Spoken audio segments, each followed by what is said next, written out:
La poesía me conforta los sentidos, y esa que llaman el alma, pero la poesía ajena mucho más que la propia.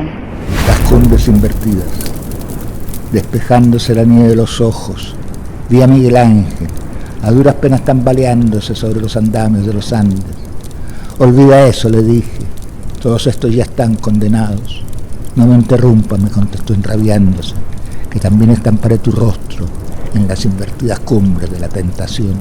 Eran granizos, era hielo el que quebró mis alas, y ahí en las alambradas, suspendido su vuelo, se dan a murmurar, todo tranquilo, inmóvil, apacible. Me llaman el olor del mar, la vieja línea del tren, el hinojo creciendo bajo un durmiente, una liebre encandilada en mitad de la noche con orejas de cielo, la lluvia en un pueblo olvidado como se olvidan las cosas que amamos. Todos los sitios llevan el nombre de la ciudad.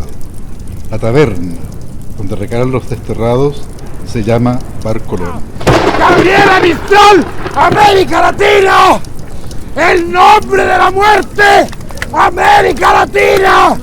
¡Opayapa comba! ¡Opayapa comba! ¡Tutú! ¡A tutú vayaca! ¡A tutú vayaca para allá! ¡Ah! ¡Sangre negra! ¡América Latina! Bienvenidos a este segundo Festival Frecuencia Poética, Poesía e Imaginarios Sociales. Supongo que ya todos saben, pero no está de más nunca repetirlo, ¿verdad? La tradición literaria femenina en Chile, que es muy importante, a pesar de ser muy importante, no es hasta fines de los 80 o principios de los 90 que se empieza no solo a escribir, ya se escribía hacía mucho tiempo, sino a introducir en los estudios literarios, se empieza a canonizar. Y justamente hoy tenemos acá a una de las artífices, como decía Amanda, de ese proceso, ¿verdad?, de ya incluir no solo a voces, ¿verdad?, por las calles, sino en el papel, en la academia, la voz de las mujeres que escribían. Y esa exponente tan importante, que nos trae el recuerdo también de la querida Carmen Berenguer, es Eugenia Brito. Aquí la tenemos. Eugenia, que es poeta y académica, cuenta entre sus libros, por ejemplo, voy a leerlos, 20 pájaros, vamos en orden descendente del tiempo, Trama, Cuerpos alternos, Filiaciones, Vía pública, entre otros, como poeta. Entre sus obras académicas, la más conocida, por mí la más trabajada también, es Campos Minados. Sigue uno sacando información de ahí, Eugenia, aunque no lo creas. Y fue compiladora precisamente de la antología de poetas mujeres chilenas del siglo XX. Ha ganado la beca Guggenheim, el Premio Municipal de Literatura en el 93, el concurso DIT de la Universidad de Chile en el 93, y fue, ya lo sabemos, una de las organizadoras y editoras de ese Congreso Internacional de Literatura Femenina Latinoamericana en el 87, que resultó ser tan importante. Escribir desde los bordes, se llama el libro, resultado de ese encuentro. Maravilloso. Y antes de que Eugenia nos lea, nos deleite, quiero dialogar un poquito con ella, ¿verdad? Y preguntarte, Eugenia, ¿cómo fue ese proceso, cierto? Porque empezar las cosas nunca es fácil. ¿Cómo fue ese proceso?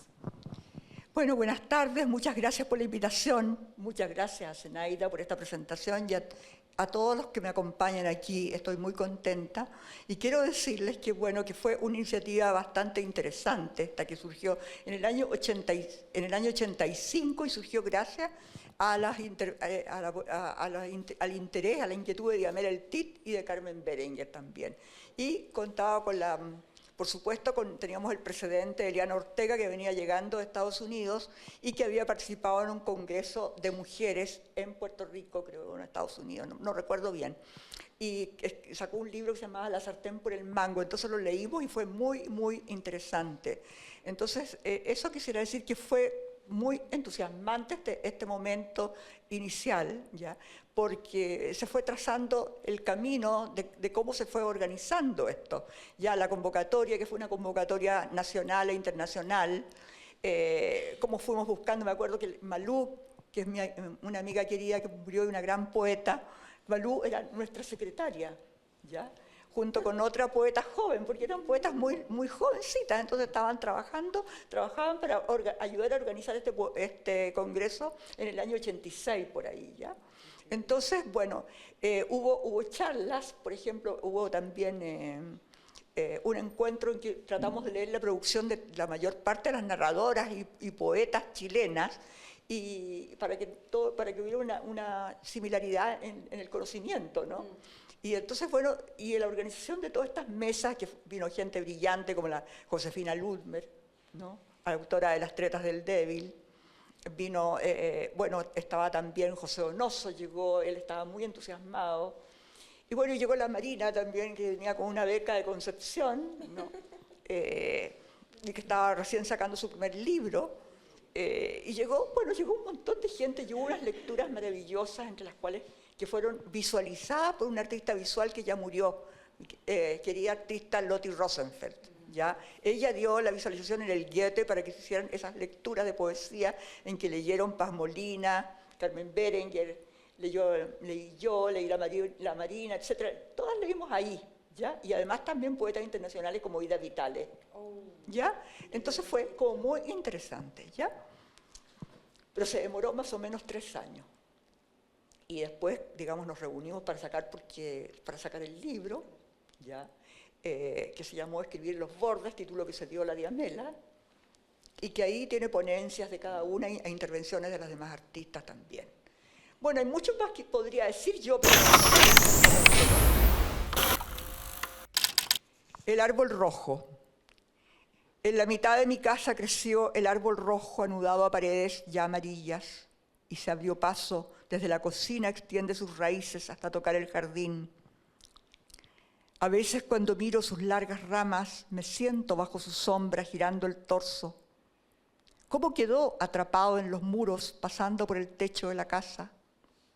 No me atrevo a moverme para que no huyan los pájaros, pero mi casa se quebró íntegra cediendo paso al árbol que ocupó el espacio desde las raíces rotas y los cimientos hasta convertirse en un amplio hogar que baja mirando el suelo, áspero y mudo, oscuro. Tal vez abre una interrogante este árbol sin manos. Tal vez esta casa deba ser abierta y reconstruida. ¿Qué vamos a hacer con su color rojo? Con lo incesante y duro de ese color marcial, sonoro, militar.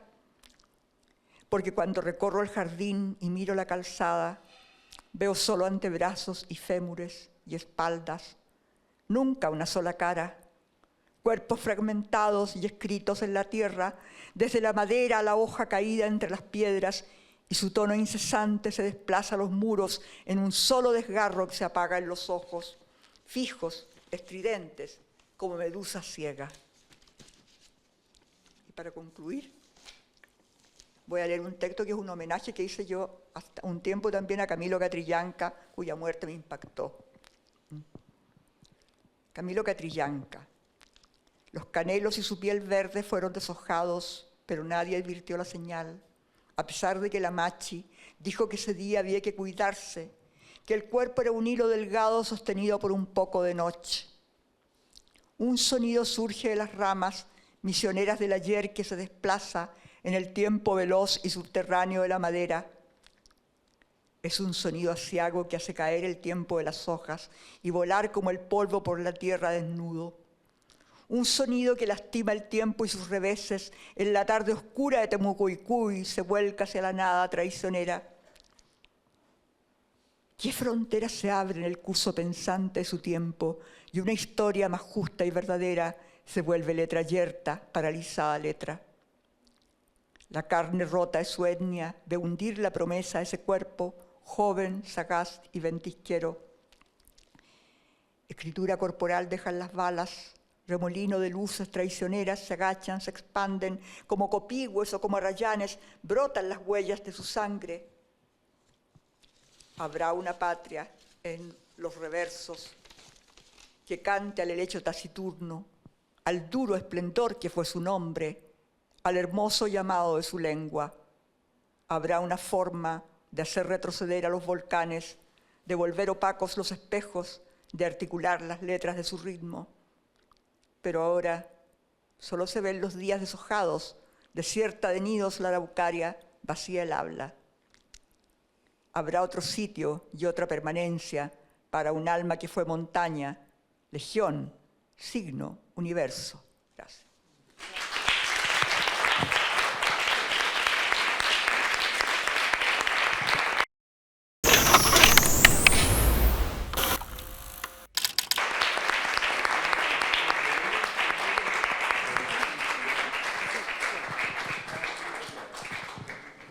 Eugenia, gracias. Qué emoción escucharte y gracias por regalarnos estos nuevos textos, ¿verdad?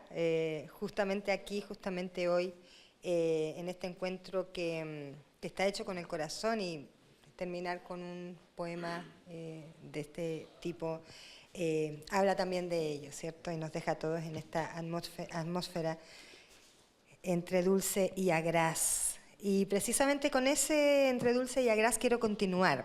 Si se fijan o se van dando cuenta a medida que va pasando la conversación, ninguna de estas mujeres es solo poeta. Qué pena, pero qué bien. Qué pena que no se pueda vivir de la poesía, pero qué bien que no se pueda ser solo poeta, porque nos trae a poeta académica, nos trae a poeta psicóloga, nos trae a poeta traductora, nos trae a poeta doctora, bueno, tú también eres doctora, nos trae a poeta performance. Entonces, se amplían los espectros, ¿cierto? Y bueno, poeta y psicóloga es precisamente Marina Arrate, ¿cierto? Marina tiene una larga trayectoria y yo recién hace poco supe que además de tu trabajo de escritura poética, habías escrito artículos sobre la escritura de mujeres en Hispanoamérica. ¿Tienes textos sobre escritura de mujeres? Sí, lo supe hace muy poco. Pensé que me ibas a decir, no, estás loca, ¿verdad? Parecía que se venía el no, estás loca. Es excelente, además, mira, cae de pie en esta conversación, en esta lectura. Marina ha publicado, por ejemplo, Elogio del Odio, un libro maravilloso, el último. Obra Reunida, el libro del componedor, Trapecio, entre otros. Ha sido reconocida con el Premio Municipal de Literatura de Santiago, la beca de creación del Fondo de Fomento Lector y la Lectura, el primer concurso nacional de poesía Pedro Lastra, Premio Municipal de Literatura Santiago en el 22. Y, como les decía, ha escrito también artículos sobre escritura de mujeres. Marina, antes de que leas, y precisamente a propósito de todas estas reflexiones que tú has hecho, repito, continuamos con el hilo conductor de lo que hablábamos con Eugenia. La escritura de mujeres se visibilizó hace relativamente muy poco tiempo, pero hay un momento crucial donde se empieza a visibilizar, pero además hay que gritar a otras cosas, que es el momento de dictadura. ¿Tú viste en el momento de dictadura quizá una conjunción donde se vuelven a unir estas dos poéticas, la masculina y femenina? En ese momento ya existían, ¿verdad?, las no cisgénero, pero eran las más visibles, la escritura masculina, la escritura femenina, enfrentadas de alguna manera, tratando de mantener un espacio o generar un espacio. Pero en el momento de la dictadura, independientemente de que sean escrituras, una masculina, una femenina, se cruzan temáticas, se cruzan esquemas, confluyen. Te pregunto. A ver, bueno, interesante pregunta, porque se puede responder seguramente de muchas maneras.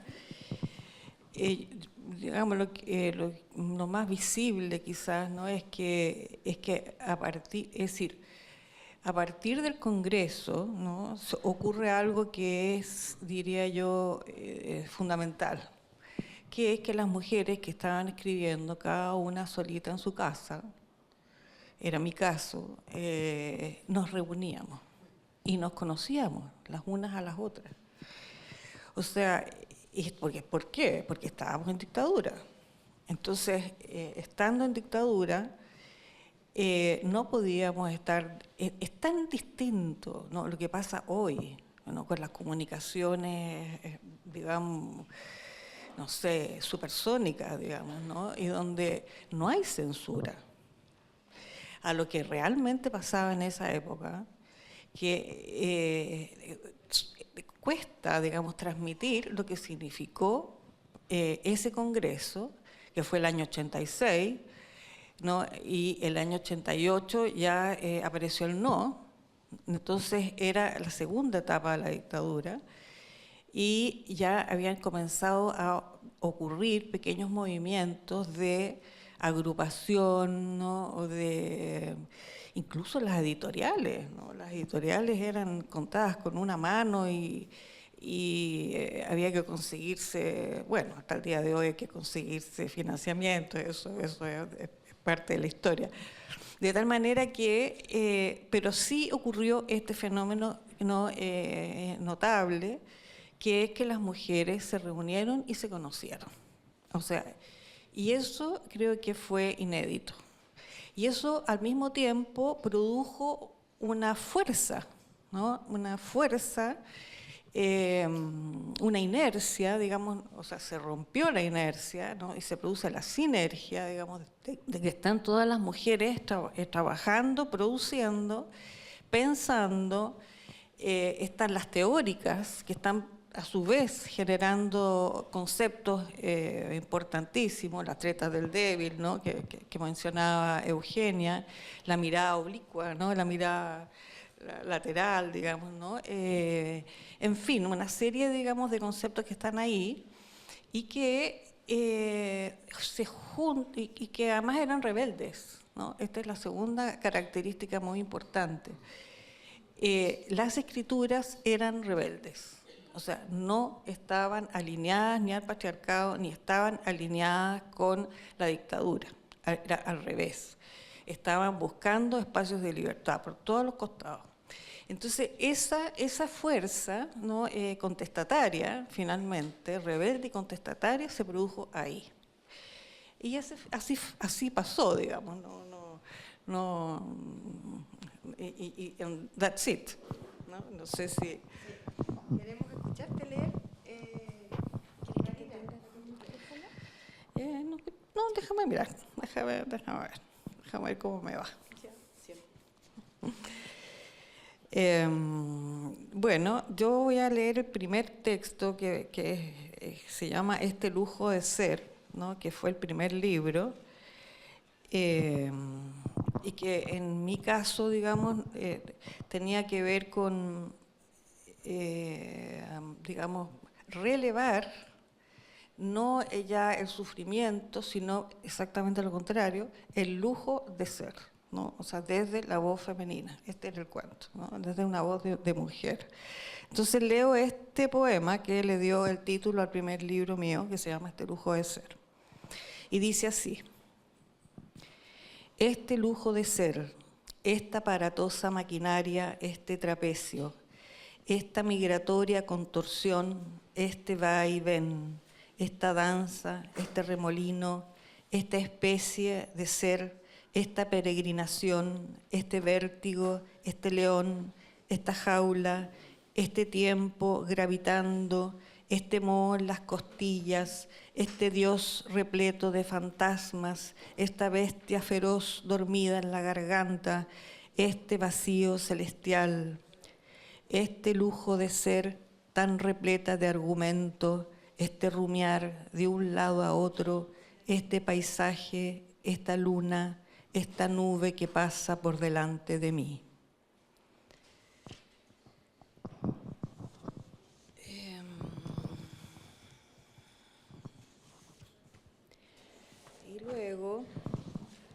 Y luego me voy a saltar.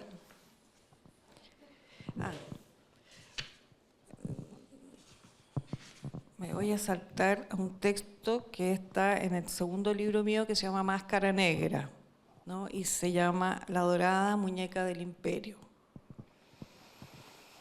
Y dice así: es el esplendor. Hay una oscura orfebrería radiante elaborando una tela solar. para su cuerpo, para su piel, bordado en pedrería de seda y chifón. La mujer es alta, dorada y fuerte. Sus largas manos elevan lentos cantos abisales para los círculos del mundo y por su imperio. Es la estela matutina la que alumbra su alto entramado corporal y su modo magnífico de ser esculpida y ser vibrante. 2. Es el sistema solar. Hay antiguas catedrales, viejas cúpulas, ardiendo en el tiempo como el oro. Tengo un recuerdo de La Habana Vieja. Son sombras doradas en los adoquines y puertos eternamente abiertos, como si esperaran a un dios. Pero me distraigo. Esta mujer es ventrílocua y hermosa. Quisiera también hablar de amor. La mujer es alta, dorada y fuerte. Su desnudez parece recamada y brilla, pero es tan suave como una amatista. Sin embargo, está viva y la veo. Recostada en los espejos, devana su paciencia peinando su rubia cabellera y esperando el turno para salir al escenario y pasear la tela imperial. 5. La mujer se coloca una media. Ella acerca sus dos brazos a su pie. Su pelo rubio cae hacia adelante, pero ella, en gesto colosal, lo ordena tras su oreja, torsión de su torso hacia atrás. Sus dos ávidos pequeños pezones un instante bailan a pleno sol. Muñeca dorada. 6. Coronas para mi amada. Coronas azules para su cabellera dorada, vasos frágiles y fuertes para sus largas manos, telas tenues y misteriosas para la seda de sus dedos, versos puros y perfectos para su boca, y películas de arroz, escapularios ardientes, roncas caracolas y locas, piedras marinas para su lujo dorado, historias de barcos en infinito peregrinaje, y telas en telas imperiales. La mujer sorprende mi mirada. A través del espejo observo cómo espía mis dos pupilas inmóviles. Quieta, continúa su lento maquillaje, pero ahora sé que cuando ella gira el cuerpo hacia mí, habrá terminado la larga fiesta, esta vieja ansiedad de parecerme, mi profundo deseo de tenerla. La mujer ha salido al escenario. Es suya la palabra.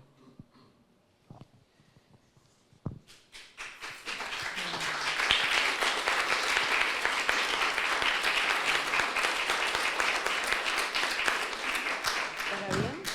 ¿Sí? El último, ya. Bueno. El último, voy a leer Tatuaje, que es el tercer. Hacía tiempo que no leía este poema, de repente lo vi y dije, oh, que está bonito, digo yo.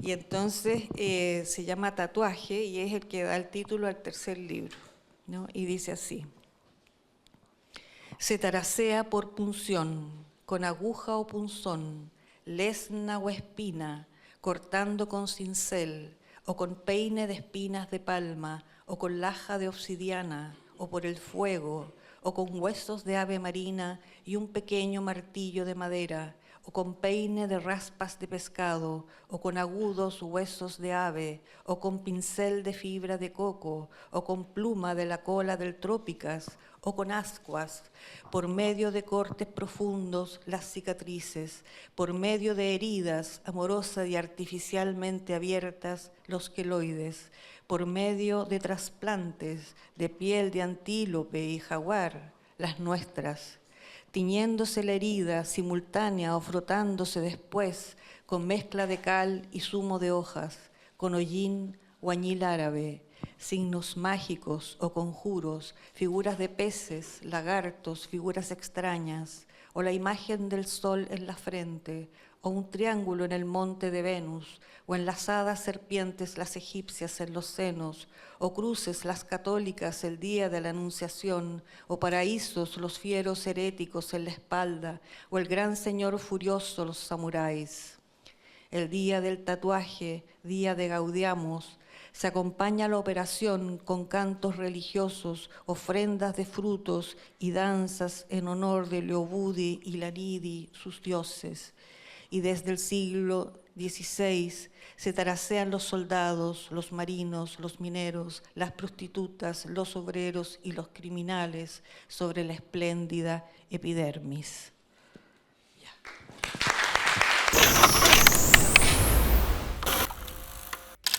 Vamos a dar un pequeño giro ahora en esta conversación. Seguimos con mujeres, seguimos hablando de mujeres, pero hay algo a lo que yo llamo un género.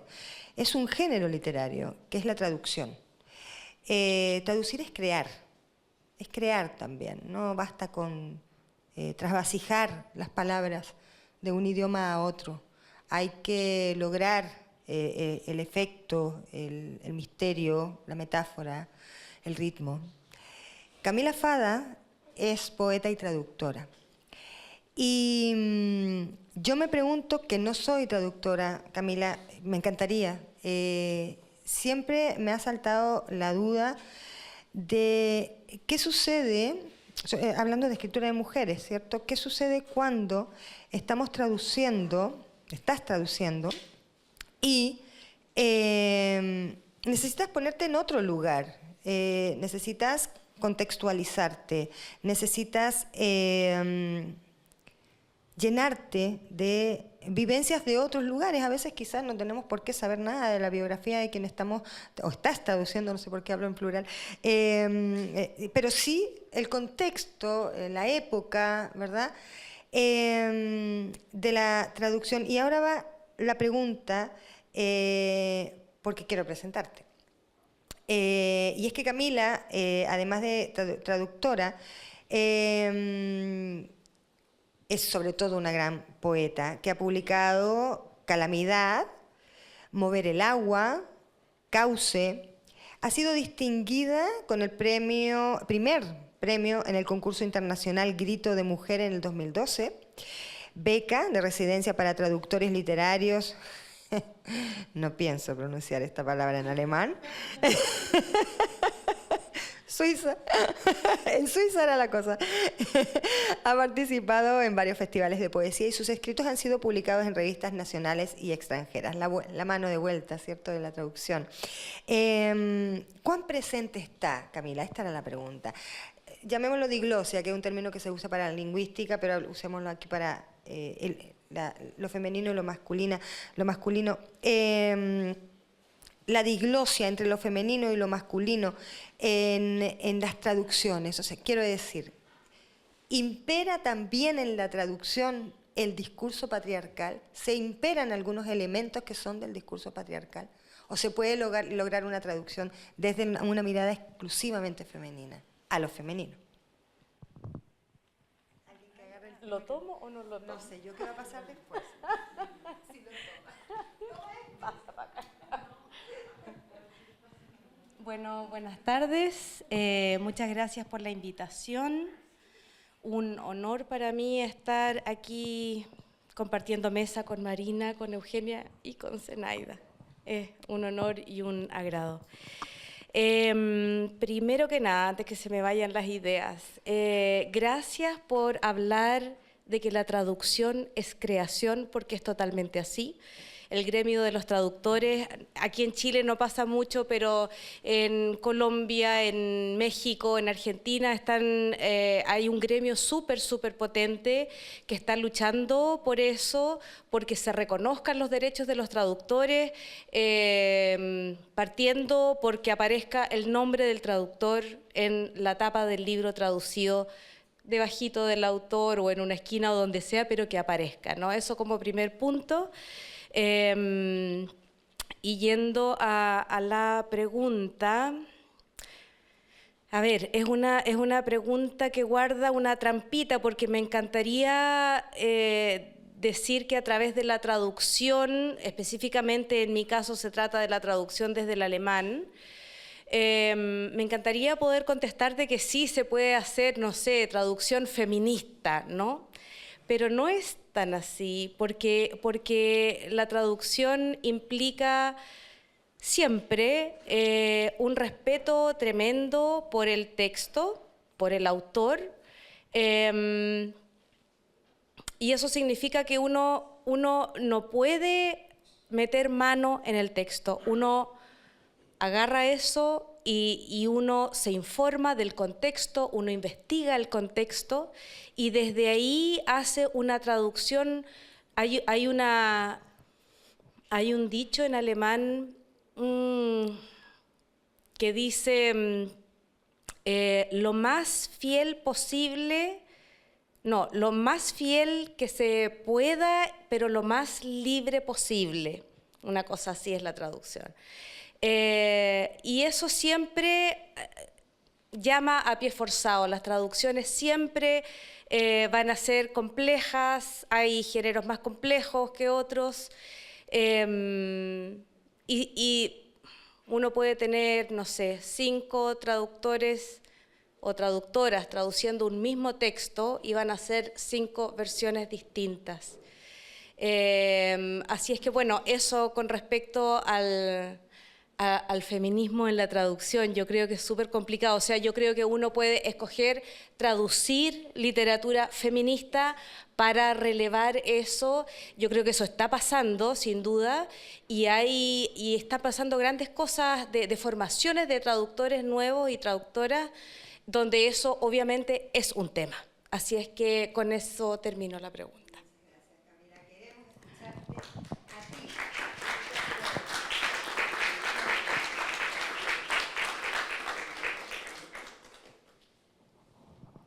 Voy a leer primero que nada un texto inédito y luego voy a leer algunos poemas de Calamidad, mi último libro.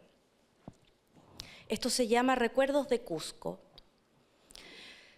Cuando llegué a Cusco a fines de julio, yo no pensé en ti. No pensé en ti cuando en la Plaza Mayor alguien dijo Sonko y pensé en Kokoro, que queda en Japón, y en tu corazón, en tu amoroso corazón, pero no, yo no pensé en ti. Al amanecer en Ollantaytambo, yo no pensé en pensar en ti siquiera. No pensé en ti cuando me asomé a la Puerta del Sol con la víscera rosa emocionada, palpitándome en la garganta y en las sienes, y ante mí la vista de Machu Picchu que me describiste. Pude haber pensado en ti acomodando el pie en alguno de los tantos peldaños de la montaña joven, mientras te recordaba diciéndome al oído: piensa en mí cuando estés subiendo la joven montaña. Pereira sostiene que tampoco pensé en ti cuando tomé el libro de Tabucchi que me regalaste y que traje conmigo para no pensar en ti, pensando que así hacíamos contacto. No creo haber pensado en ti estando en Moray y en su concéntrico microclima que recuerda el nuestro, ni tampoco en Maras con el reflejo de las salineras, brillándome los ojos como solo tú. Algún Dios ha de saber que no pensé en ti cuando me sonreí con la variante peruana del español, pensando en cuánto te deleitarías. Yo no pensé en ti cuando pensé en ti en el altar de la iglesia de Chinchero, que se erguía poderosa sobre las poderosas ruinas poliédricas. Es más, tampoco pensé en ti cuando intenté descifrarte en un quipu y recordé los nudos en tu pelo y en tu alma. No pensé en ti cuando elevé mi quinto al cielo, invocando la imagen de tus manos y el dulce tono de tu voz la última vez que pronunciaste mi nombre. En Calca, y de eso estoy segura, yo no pensé en ti, no pude haber pensado en ti, porque en Calca nunca estuve.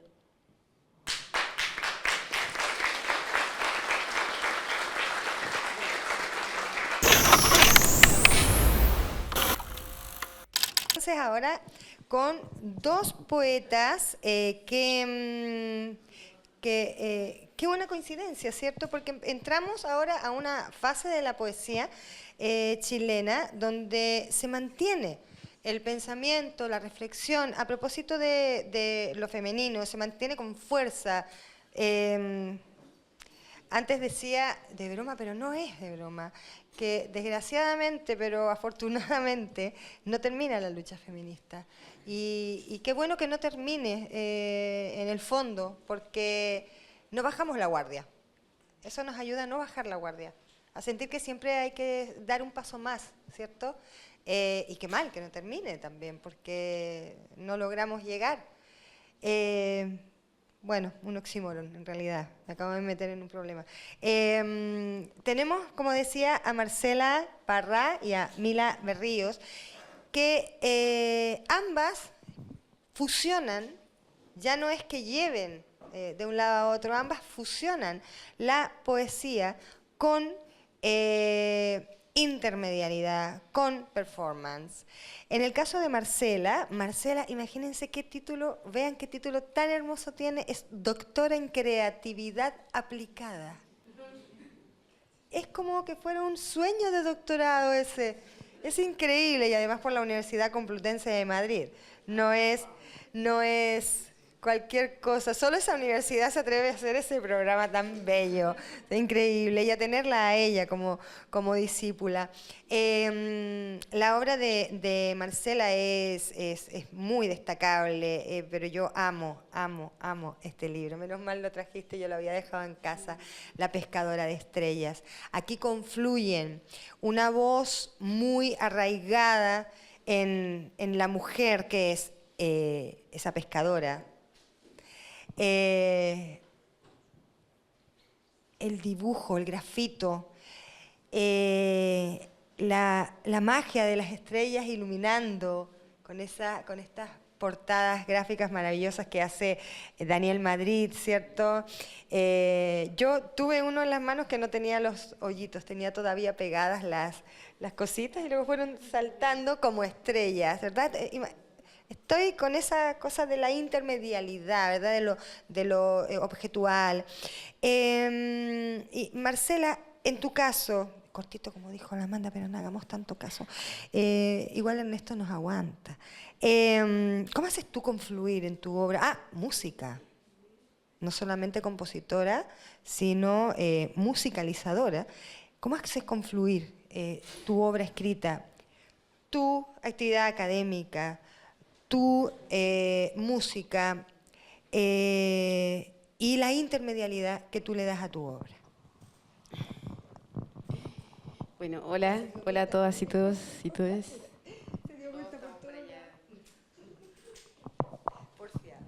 Micrófono viajero.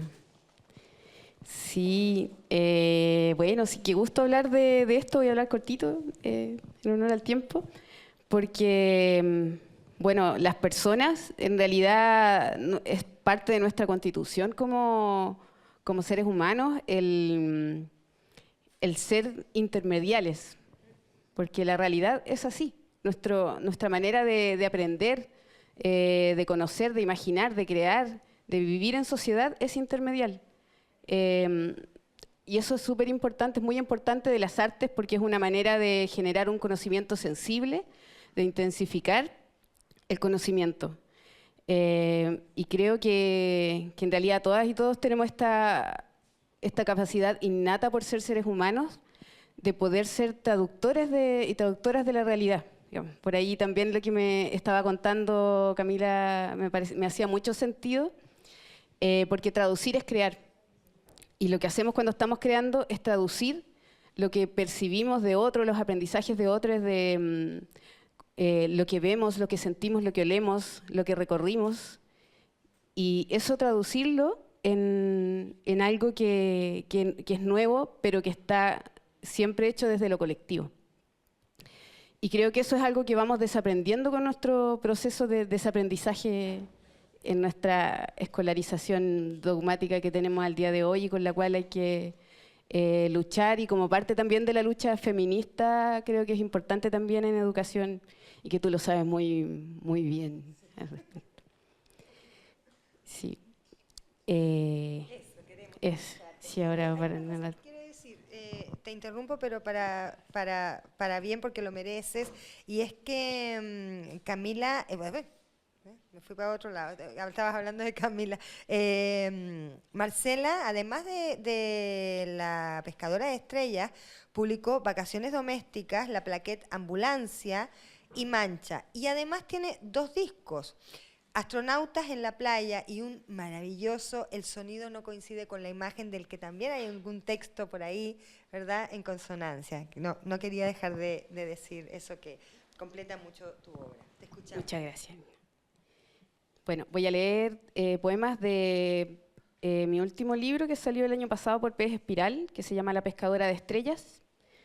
Quise traer un solo libro porque si no me perdía mucho ahí buscando poemas y para intensificar un poco en esta dirección la lectura. Es un libro que también tiene mucha visualidad, tiene dibujos. Bueno, yo también dibujo y los textos también en muchos aspectos hablan sobre estos traspasos. Bueno, y voy a leer este primer poema que se llama Un país que existe entre las 2 y las 6 de la mañana. No me imagino a los 93 años defendiendo la arquitectura de mi generación como defiendo las construcciones de la generación de mi abuela. De visita, voy al baño a las 2 de la mañana. Hay una pelela en el pasillo tapada con un cartón. El resorte de un lápiz se pega a la planta de mi pie y me convierte por un segundo en un juguete. Colores giratorios brillan en lo oscuro, como un arco iris que contiene una lluvia y un sol interior. Malditos detectives de peluche, ¿de quién es esta casa? Tropiezo con el juego de mis sobrinas. El juego nunca ha sido una simulación. El baño está cruzando la cocina, solo sigue la línea blanca. Pero cuidado, la puerta se trancará cada vez que caiga el mango del chancho eléctrico y retrocederás varios espacios. Entre la cocina y el baño hay pequeños lugares para el voyerismo. Esto es para mí una verdadera cocina americana. Según mi abuela, la perra bajo la mesa es una aspiradora de migas de pan y el gato un calientasábanas. Su insistencia en comparar animales con electrodomésticos me hace imaginar que la suma de ambos da por resultado un robot. Gracias.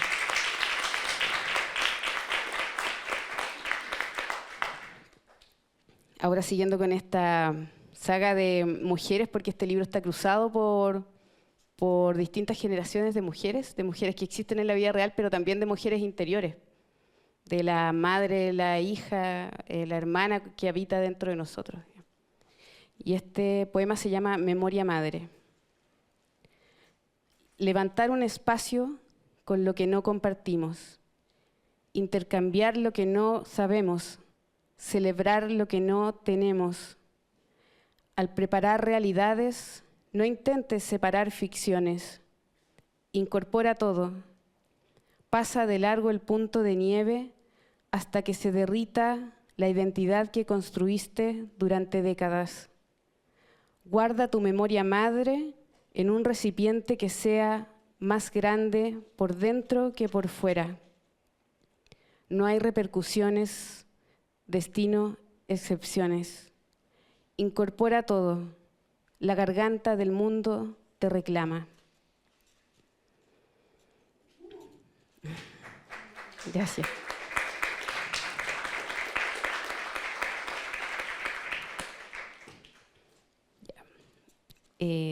Voy a leer 2 poemas que son súper cortitos y después vamos a ver si da para uno de cierre, si no, no hay problema.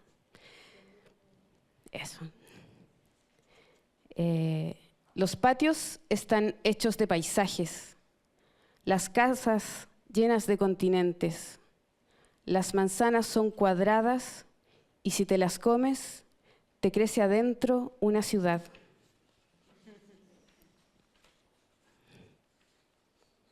Bueno, estos tienen dibujos, este empieza con una calavera, es como muy estrategia de libro álbum este poema, se completa con los dibujos, pero bueno, después lo pueden ver. Si insisto en combinar mi vida con el mundo, llegaré a un punto de diversión. En un libro de anatomía, una imagen del cerebro a doble página, con los hemisferios izquierdo y derecho unidos por la encuadernación. Mientras la miro, escucho música, la de mi vida, con audífonos, para no contaminar el día de los otros con mi biografía. Alguien toca mi espalda y me quito los audífonos. Ahí percibo que están hechos de dos hemisferios sonoros unidos por un puente de silencio. Gracias.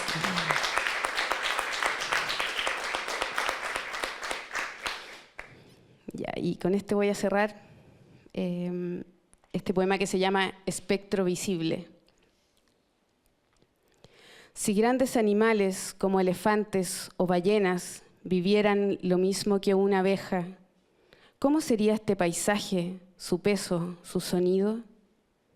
Espacios imposibles de observar sin un cuerpo que los absorba.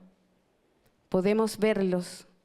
Casi siempre los paisajes se desplazan por sectores de animales, de agua, polvo que se levanta, mientras otras zonas, como montañas o calles, se mueven imperceptiblemente. A simple vista, esto podría ser lo que sabemos. Observar, absorber, el paisaje es imposible de comprender. Quizás un animal enorme o uno muy pequeño, del tamaño de un mito, sea capaz de observar movimiento en nuestra parte quieta del paisaje. Somos algo que se escapa, un fragmento que transcurre en nuestros espacios y nuestros cuerpos, imposibles de observar.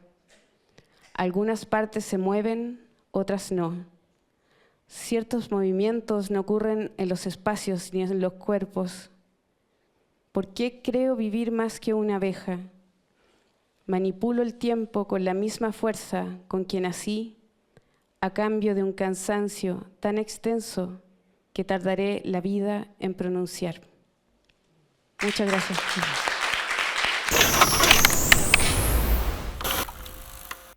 Mila, bienvenida. Es la primera vez que me encuentro con Mila Berríos. Ha sido todo un descubrimiento para mí. Y Mila une el otro aspecto del que hablaba antes, literatura y performance, ¿verdad? Su municipalidad, Puente Alto, la quiere mucho. En la página de la municipalidad aparece toda una biografía de Mila, donde hay algo bien interesante que habla de su último libro, Biología de la Transmutación, que dice que es una obra inspirada por su vivencia cercana al río Maipo en Puente Alto, refleja compromiso con la naturaleza y su deseo de fomentar la conexión entre la identidad territorial y el entorno natural. Antes de leer, muy cortito para que no nos cierren la puerta, Mila, yo a esto lo reflexioné como una ecoacción, porque podemos hablar de ecoliteratura, de ecocrítica, ecopoesía. Nicanor Parra hablaba de ecopoesía, ¿verdad? Y ahora está muy, muy puesto sobre el tapete. Nuestro querido Neal Vince trabaja ecocrítica. Yo lo llamo ecoacción. ¿Consideras que la ecoacción, o sea, el trabajo que tú haces con la naturaleza, está en consonancia? Usemos la palabra manida. Es una metáfora también de la violencia ejercida, porque hablar de la naturaleza en este minuto es hablar de la violencia que el hombre ha ejercido sobre la naturaleza. ¿Es transmutable a la violencia que se ha ejercido siempre hacia la mujer? Hola, muchas gracias por estar. Sí, o sea, mira, yo no escribo desde la academia, mi observación es desde ese lugar, es desde la experiencia. Yo crecí muy cerca del río y sigo viviendo en la misma comuna, por tanto he visto la debacle que significa la utilización y mala utilización de nuestros recursos naturales. He visto cómo ha cambiado la ciudad y creo que todos quienes están acá han visto lo mismo, solo que ha sido de a poco y nos hemos acostumbrado, ¿cierto? Pero cuando haces el recuerdo, te das cuenta que el paisaje cambió y no cambió para bien. Y eso da mucha pena porque no sé lo que estamos heredando, qué mundo vamos a mostrar. Entonces, de alguna forma, esa violencia que nos atraviesa como mujeres, atraviesa también el paisaje, y por eso también aparecen como otras labores del cuidado, por ejemplo, que también se le adjudican mucho a la mujer, el cuidado del paisaje, el cuidado de los hijos, el cuidado de los padres, el cuidado de las mascotas, de lo que sea. Hay gente que cuida las tradiciones de la comida, otras que son las cuidadoras de semillas y así. Son distintas conciencias que se van abriendo para decir, bueno, somos mujeres, se nos arroga esta posibilidad del cuidado, pero en verdad el cuidado debiese ser una condición humana. Así que veamos si hacemos eso. Y la metáfora de la naturaleza, por supuesto, está, porque una vez también escribe de su propia, o yo escribo desde mi propia biografía, mis propios dolores, penas, lo que sea, y la naturaleza viene a cubrir como un sentido de la metáfora. Entonces, muy bonito también, porque es la riqueza de la palabra, de poder utilizar otras observaciones para hablar de las vivencias personales. Entonces, la expansión de la palabra es hermosa, no hay nada más que decir. Te queremos escuchar. Gracias. Voy a leer, como Marcela, voy a escoger un solo librito para honorar el tiempo. Denme un segundo para leer menos de lo que había pensado. Este libro también se llama Biología de la Transmutación. Es un libro que publiqué con una editorial de Valdivia. Y lo quiero mucho porque solo mujeres han pasado por la confección de este libro, desde la diagramación, el diseño, incluso el prólogo que está por ahí, la poeta Marcia Mogro, que me apoyó en este libro. Así que, bueno, espero les guste.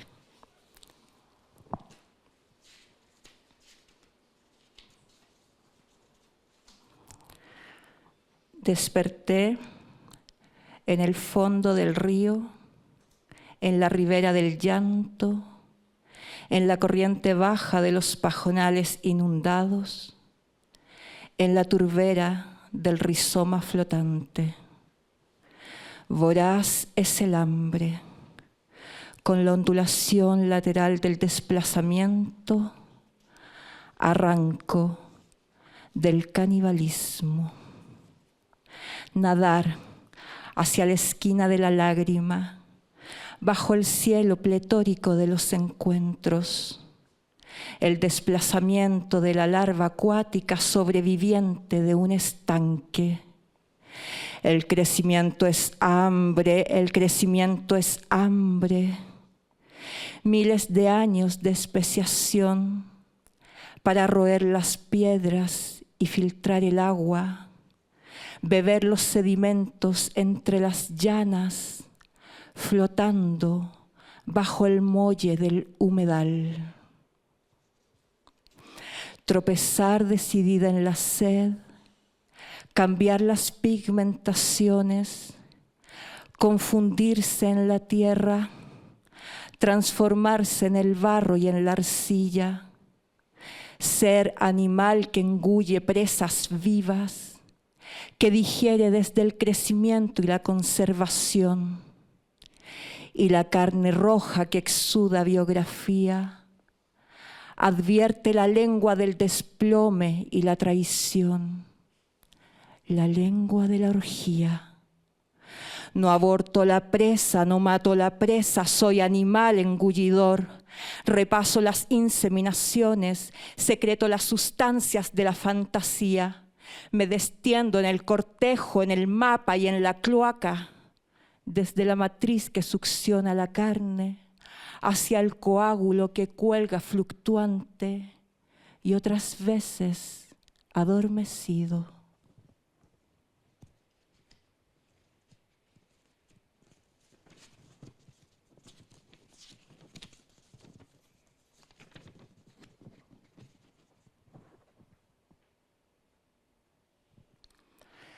Contengo en mis manos tus esfuerzos insuficientes, plegarias sin gloria a la constitución de un rito. Me estanco esplendorosa, anura de piel desnuda, alucino con la metamorfosis, con la purificación bajo un puente. Desecho el jugo de mi carne avinagrada, errante de saco vocal, vivo en silencio. Una frase hecha de vapor se afinca en mis extremidades, fraguándose entre los dedos.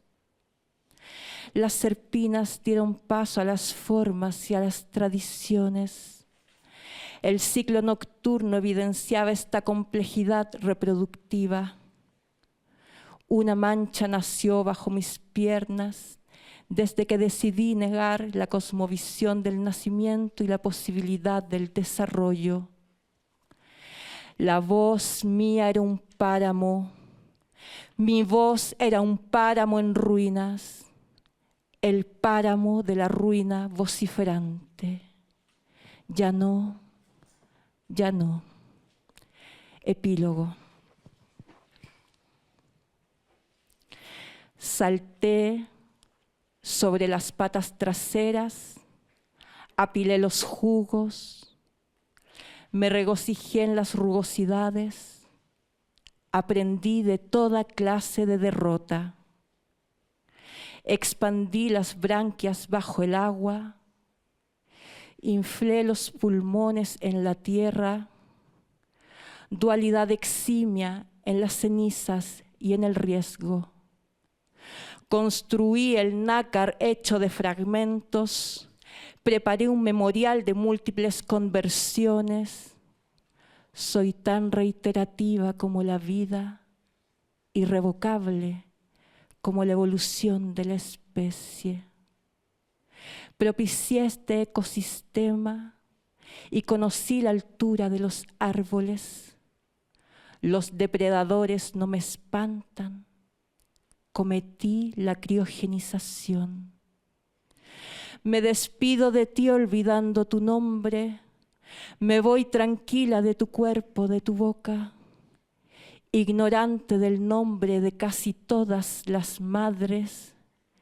Heredé de ellas no temer a la miseria. No te rompas por haberme abierto. Tuve que contemplarme la hendidura. El tajo es también la quemadura, el tatuaje que conserva las inundaciones. Ya nada se derrumba sobre mí, no es soberbia, es el bosquejo de lo extremo. Toda anfibia tiene su veneno, la discreción nos nombra y existimos. Gracias.